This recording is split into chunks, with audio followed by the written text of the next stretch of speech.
Hi, how are you guys doing?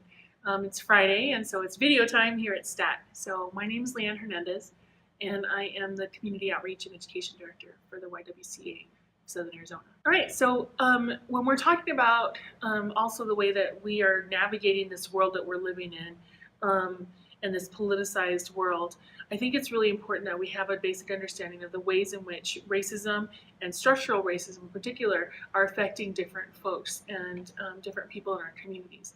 And one of the ways that happens on a day-to-day basis that if you haven't been subjected to microaggressions, you might not fully grasp. But microaggressions are brief and commonplace. They happen on a daily basis. A lot of the times they're fleeting. And so oftentimes they're really based in our ideas and biases. And so we can talk about that as well in another video. But microaggressions are just dealt with on a day-to-day basis. And it can range anywhere from the way that you look, the texture of your hair, the accent that you may or may not carry, your status as a citizen. And so it shows up in a lot of different ways. Microaggressions can also show up in the way that we present our institutions and organizations to folks. So how are we making folks feel welcome in our spaces? You know, are we saying that folks with disabilities can't be here because there's not a way for them to get into the building? You know, are we making our spaces welcoming and able to be fully utilized by the folks that are coming to our organizations? Microaggressions can also feed into our day-to-day lives, from who you are friends with, who you ask out for lunch, and the ways in which we are creating places that are truly inclusive. When we're talking about microaggressions, what we're really talking about is an environment and an individual's ability to stay in community, to stay in the workplace, and to stay in that friend group. And so really what microaggressions, how they operate is to erode a person's confidence and trust to be in that space. So that's why it's really important when we hear microaggressions, when we are faced with microaggressions, that we address microaggressions. Because in not addressing them, if not calling them out, and not speaking to whatever the feelings are that are being hurt in that particular time, we allow them to be perpetuated.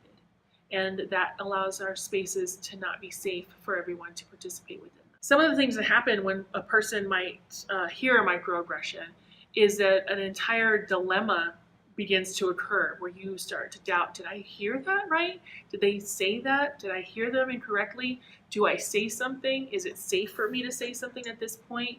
Is it worth addressing? And it is our sensibility that yes, it's worth addressing, because if you can address something on an interpersonal level, you have an ability to build greater confidence and to address things as they come up later as well. So whether or not you're being directly addressed by the microaggression, right, by the person who is speaking the microaggression, or if you're overhearing it, if you're in a friend group and somebody says something and you hear it, how do you respond? Because this really is the question, right? I've heard this thing, I don't know what to do at this point.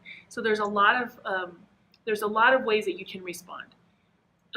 My suggestion, and one that I think has operated very well for me in the past, is just to take a second to breathe and to kind of ground yourself and to recognize that what you heard was real and what you are about to engage in is a conversation. Most of the times these things can happen and microaggressions can arise in a classroom or in a meeting or in a friend group, right? And so maintaining a relationship might be important to you, it might not be. But how you respond is going to dictate what's going to happen, right? And so grounding yourself and being in your body and giving yourself just a second and a moment to process is really important. And that's the truth with dealing with bias in any type of situation, right? So you take a minute, you ground yourself, you breathe in and out, All right, you ask the question, you engage in the conversation. I heard what you just said. I'm not really sure. I saw what you just did. I'm not really sure that I really understood what was happening there. You want to talk about it. And remembering that it's not about the intent, right? And making the other person understand that it's not what you intended to do. It's about the impact of what happened. And having those conversations allows us to stay in community with one another and build trust. So anyway, we hope to hear from you in the comments. And if you have something to share, if you want to share your experiences of either intervening or maybe not intervening and what you've learned in the process, please share it with us. Thanks a lot.